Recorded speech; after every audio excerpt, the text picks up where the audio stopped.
Sozinho no jardim estava meu Senhor.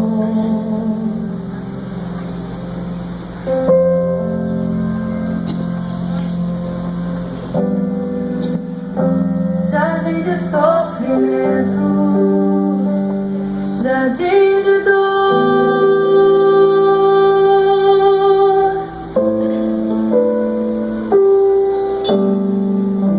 Naquele lugar foi esmagado.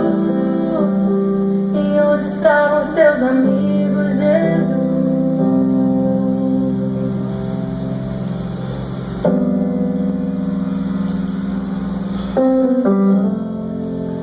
Onde estava aquele que dizia: eu morreria por você?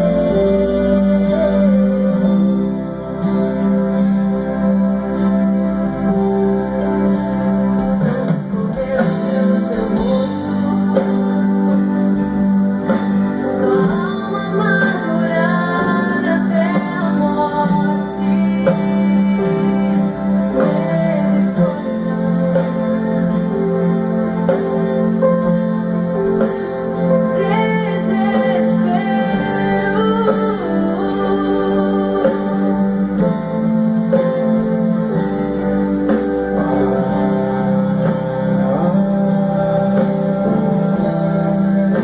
Afasta de mim esse cálice.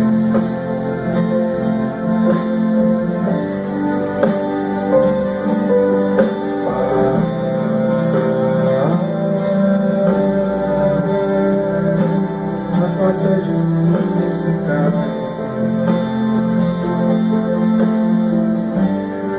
Que seja feita a tua vontade.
Boa tarde, igreja.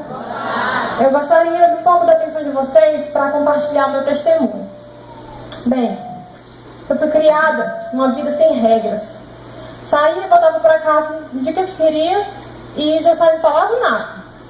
E aí, em 98, eu comecei, a namorar meu atual marido. Na época, ele tinha um jeito malandro que me atraía, Assim como as minhas amizades, eram todas desse tipo. Só que até então não era tão envolvida com droga. Eu provava, mas vinha pra frente. Aí o tempo passou, E todo mundo aqui sabe que namoro do mundo tem santidade, Então, com 3 anos de namoro, eu tive minha primeira filha. Aí, nesse tempo, a gente já estava envolvido com droga. Era maconha, Zé Gotinha, loló. Se tivesse bebida no meio, ainda melhor ainda. Eu só me drogava mesmo na época da gestação, né? Por medo do bebê nascer doente. E meu marido vivia de assalto.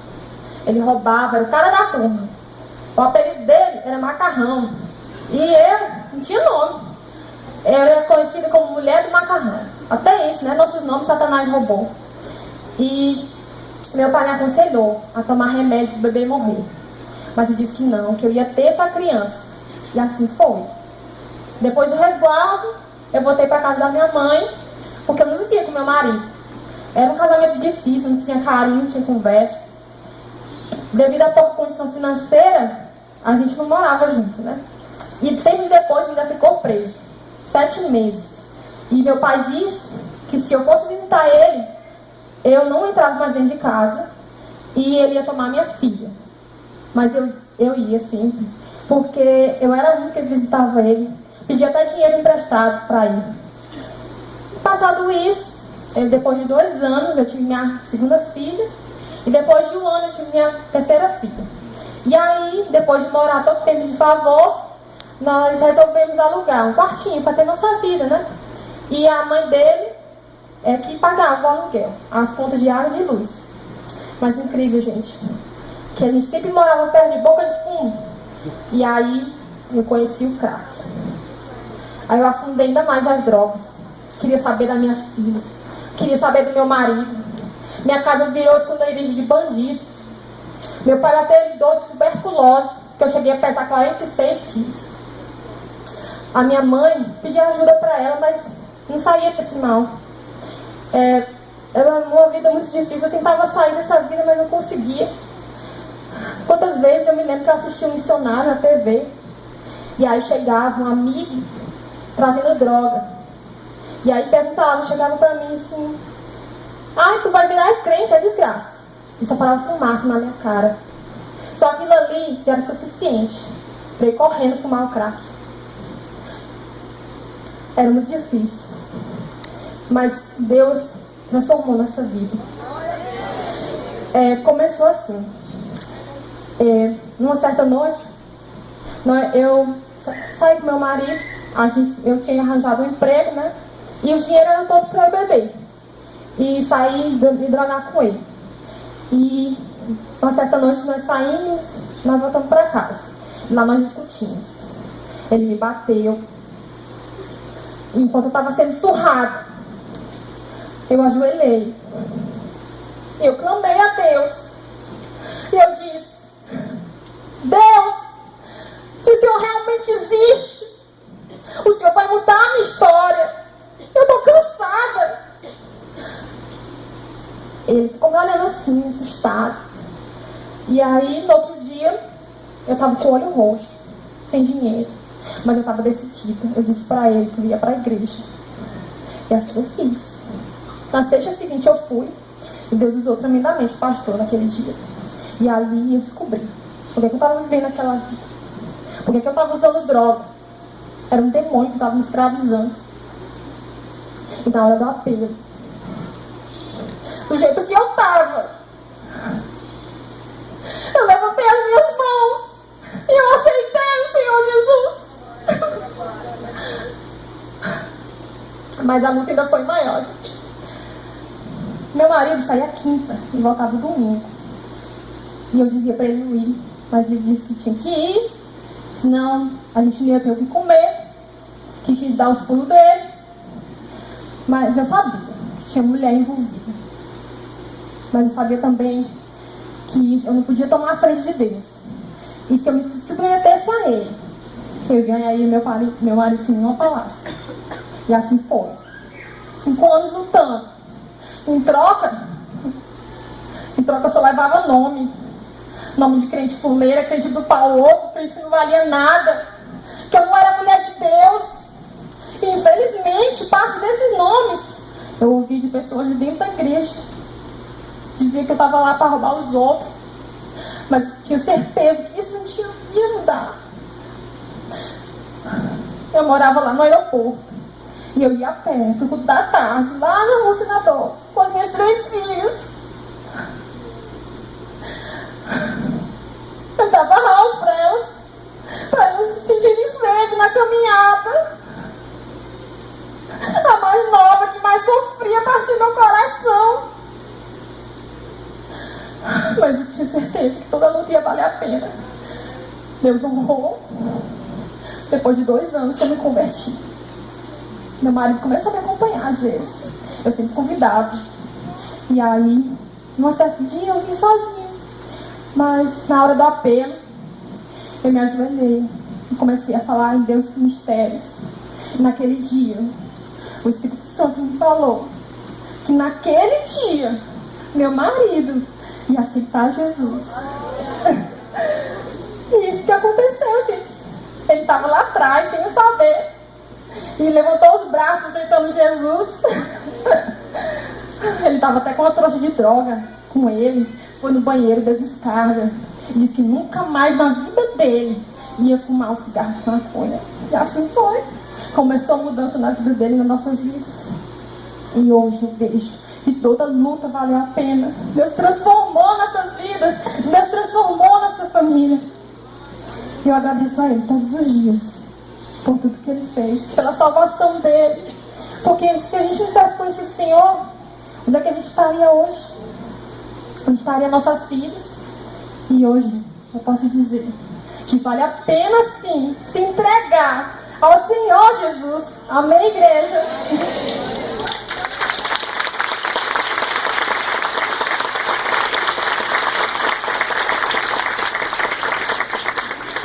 Boa tarde, igreja. Vou contar meu testemunho também para vocês. Quando eu era apenas um cara normal, ia para a escola, namorava. Só que aí, quando terminou meu ensino médio, eu comecei a ficar depressivo, porque eu não conseguia arranjar um emprego.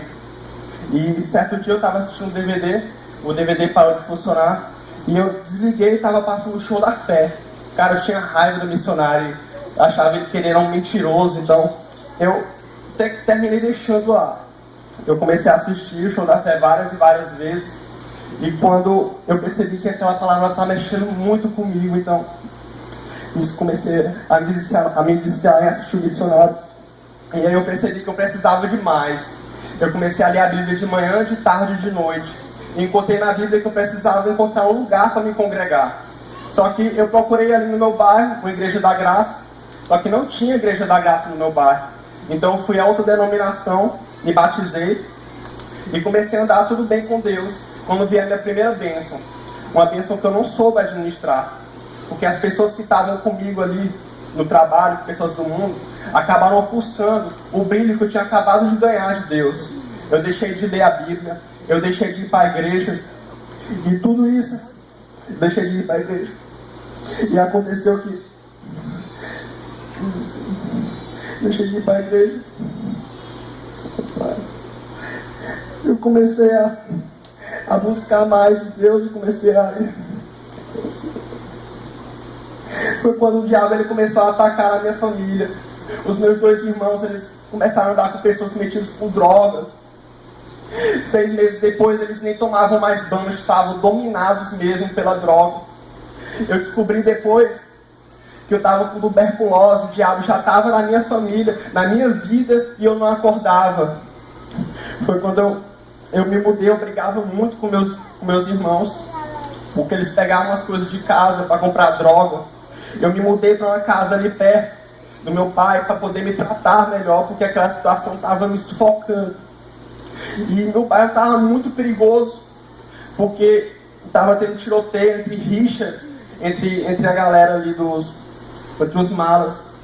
Uma certa madrugada acordei aperreado, escutando tiros. Foi quando veio meu pai deixar meu irmão comigo. E eu falei para ele sobre o tiroteio, eu falei para ele ter cuidado. Ele é mototaxista.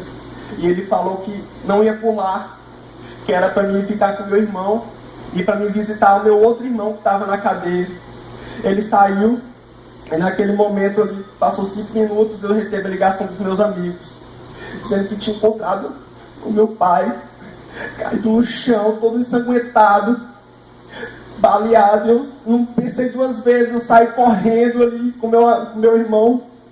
Quando eu chego lá, ele estava com a cara toda segurada, deformada mesmo, porque usaram viga com pregos nas pontas para bater na cabeça dele. Ele estava com 2 tiros nas costas. Eu liguei ao mesmo tempo para o SAMU, levei ele ao HUT. E quando eu cheguei na HUT, Deus tocou meu coração para me orar por ele naquele momento. Eu orei, intercedi sobre a vida dele, mas eu fiquei pensando depois, por que Deus queria que eu orasse por ele? Era porque no fundo eu sabia que ele não iria sobreviver. E foi o que aconteceu. Ele não sobreviveu naquele dia e o diabo, ele queria mais e mais de mim. Ele tinha roubado a minha família, roubado o meu pai. Mas ele plantou no meu coração um desejo de vingança. Eu peguei o dinheiro das minhas férias e comprei de armas, munição. Tinha tudo preparado. Eu tinha motivos, eu tinha moto, eu tinha armas, eu tinha coragem para fazer. E eu sabia que quando eu fosse executar o plano de vingança, eu não iria sobreviver. Então eu comecei a fazer tudo que eu queria. Comecei a sair com garotas, beber, farrear mesmo. E eu sempre passava aqui na frente da Igreja da Graça. E eu sabia que essa era a igreja que tinha me tirado da lama uma vez como missionário. Só que eu passava direto, eu nem ligava para isso. Foi quando uma certa vez eu pensei, já que eu estou me despedindo do mundo mesmo, eu vou me despedir de Deus também. Porque eu sei que se eu morrer naquele dia, eu iria para o inferno. Então eu resolvi ir à Igreja da Graça. Eu nunca tinha ido a uma Igreja da Graça. E era um sábado à noite. Estava acontecendo um desafio Pista Jovem. Eu entrei, me inscrevi no desafio Pista Jovem. E naquele dia parecia um culto assim normal. Só que naquele dia a palavra, a busca tocou muito no meu coração. E quando eu voltei para minha realidade, os caras estavam me questionando: ei, cara, tu não vai executar o plano não? Só que eu queria ir mais uma vez à igreja. E eu fiquei indo várias e várias vezes à igreja e fiquei tipo viciado mesmo. Deixei de sair com garotas, deixei de beber, deixei de pecar, deixei de ter o desejo de vingança no meu coração. E foi quando um certo culto, o pastor falou: olha, Deus tem grandes planos para fazer sobre as suas vidas, só que tem algo impedindo a agir de Deus. Foi quando na mesma hora eu lembrei das armas que eu tinha em casa. Então, um certo dia eu estava indo para o emprego, eu peguei as armas, coloquei tudo na mochila e parei de descer aqui perto da ponte. Fui até a ponte, olhei para a estaiada ali e eu olhei assim: eita, cara, meus inimigos estão todos ali e eu aqui com essas armas. Mas, Senhor, se for para morrer contigo, Pai, que seja na tua presença, Senhor Deus. Se for para morrer hoje e amanhã, que seja contigo, Pai. Eu joguei as armas no rio. E depois daquilo, eu comecei a visitar meu irmão. Estavam querendo matar ele na cadeia, com rebeliões. E quando eu fui lá, eu fui falar de Deus para ele, né? E naquele momento eu percebi que todos que estavam na cela estavam atentos à palavra que eu estava dando. E quando eu voltei para casa, Deus estava falando muito ao meu coração para mim voltar lá. Voltar a pregar a palavra para aqueles jovens.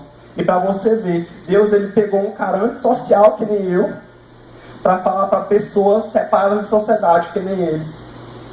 E eu sei que Deus ele vai me capacitar para pregar a palavra, para me encontrar aquele cara que matou meu pai na cadeia. Porque ele precisa ser salvo, assim como todos naqueles lugares precisam ser salvos. E tudo isso que eu passei, eu não precisava ter passado, porque Cristo ele já tinha pago por mim o preço na cruz. E eu dou glória a Deus por ele, por isso. E obrigado, igreja.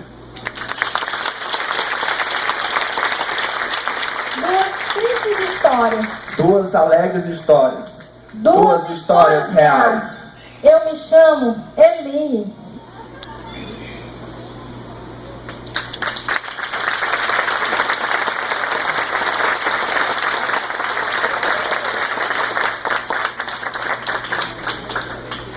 Eu me chamo Muniz.